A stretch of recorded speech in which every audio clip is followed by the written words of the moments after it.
2020 дүйнөдө күтүлгөн окуялар. 2020 жыл кирип келди. 1-январдан тарта жылдын жаңы барагы ачылып, тарых жазылып баштайт эмеспи? Келе жаткан жылы дүйнөдө кандай окуялары күтүлөт? АКШдагы шайлоо. АКШдагы президенттик шайлоодо ким жеңишке жетерин аныктоо абдан татаал. Учурда республикачыл партиядан президент Трампка каршы импичмент жараяны жүрүп жатат. Ал эми демократтар болсо азырынча өз талапкерин тандай элек.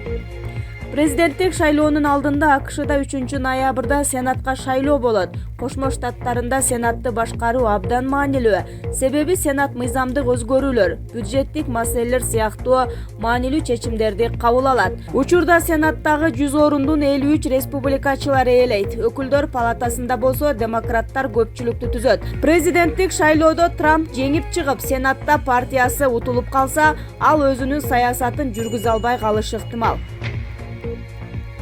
Араб жазы кайтып келеби? 2019 жылы Алжир, Судан, Ирак, Египет жана Ливанда бийликке каршы чоң демонстрациялар болду. Мындан улам айрым талдоочулар жаңы араб жазы күч алып жатканы тууралуу сөз кылышты.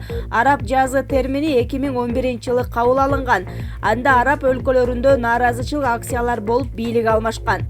2019 жылы нааразычылык акциялар Алжир, Судан, Ирак жана Ливан сыяктуу өлкөлөрдө болду. 2011 жылы бул өлкөлөрдө демонстрациялар болгон эмес. Муну нааразычылыктын жаңы башталышы десек болот, деди саясаттануучу Далила Гыханя. Анда 2020 жылы нааразычылык акциялар уланабы деген суроо туулат. Өкмөткө каршы демонстрациялар башкадагы мамлекеттерге жайылат деген пикирдемен.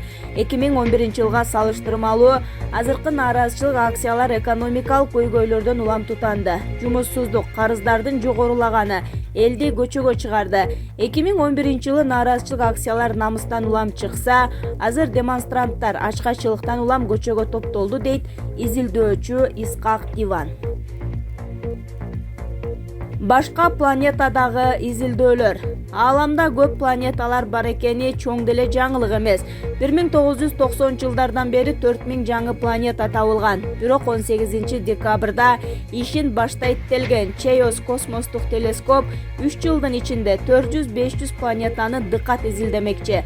Балким алыскы планетада суу же жандыктар табылат. Бейжин өзгөчө көңүл бурган Тайвандагы шайлоо. Гонконгдогу бир нече айга созулган шайлоодон кийин Кытай региондо туруктуулукту сактоону көздөп турат. Бирок Тайвандагы шайлоо Бейжиндин кыжырына тийиши ыктымал. Кытай Тайванды өзүнүн бир бөлүгү катары санайт. 11-январда өтчү президенттик шайлоодо көз карандысыздыкты колдогон Цай Инвен кайрадан жеңишке жетет деп күтүлүүдө. Бул Кытайга дагы бир сокку болот. Африка арыстандай арылдаганда.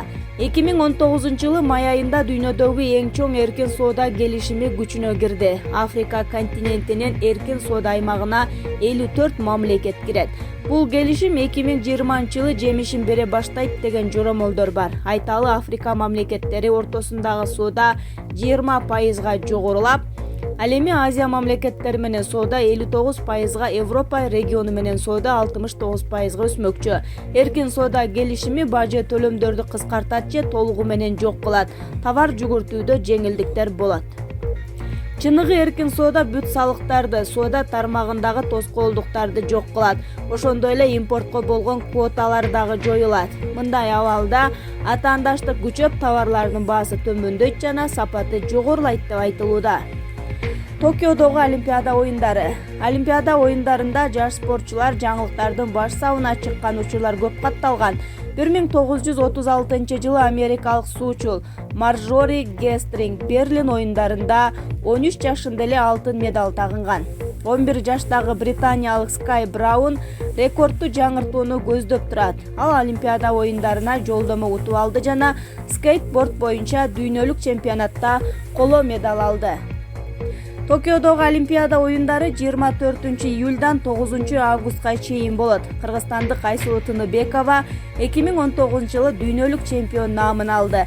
Алдагы оюндарда алтын медаль алууну көздөп турат.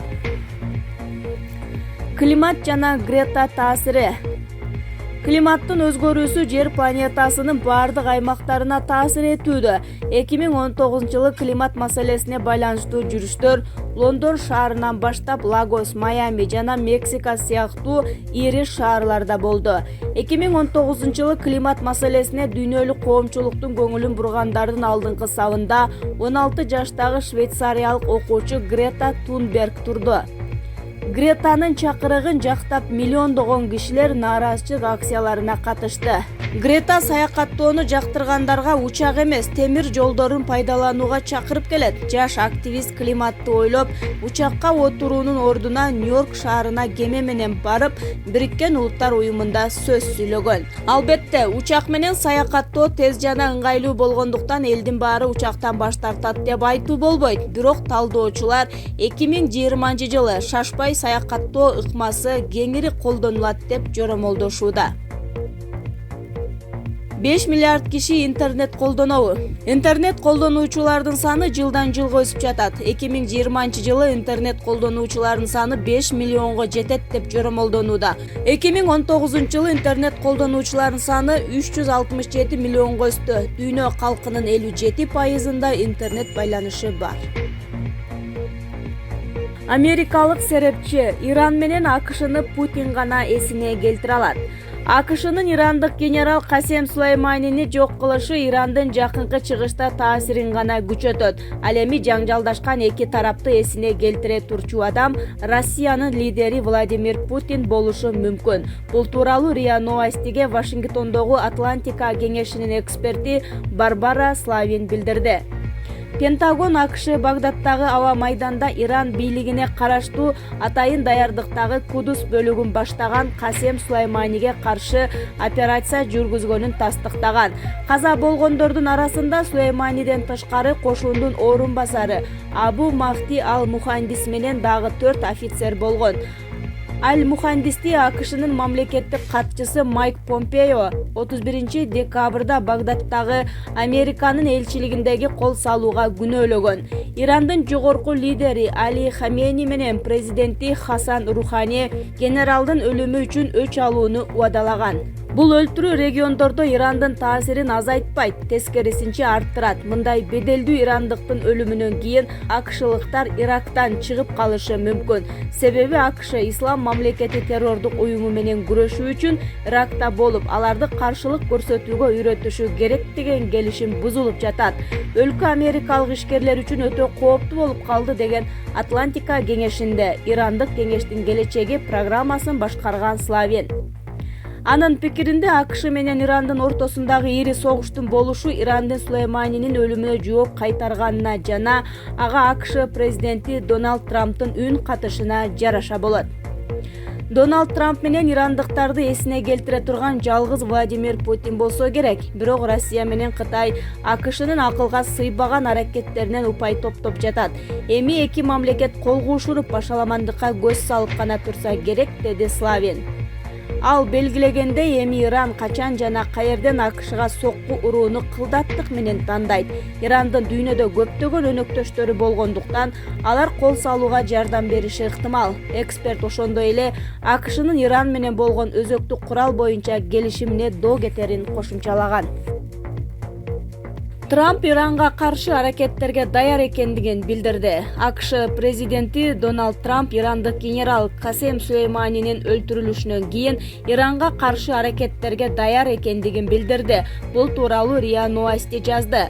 Америкалыктарга кайсы бир жерде коркунуч туулса, мен тийиштүү аракеттерди жасоого даярмын. Бул бөтөнчө Иранга тиешелүү деген Трамп телекайрылуусунда. АКШ башчысы Сулейманини дүйнөдөгү номер 1 террорчу деп атап, америкалык дипломаттарга жана аскерлерге кол салууга күнөөлөгөн.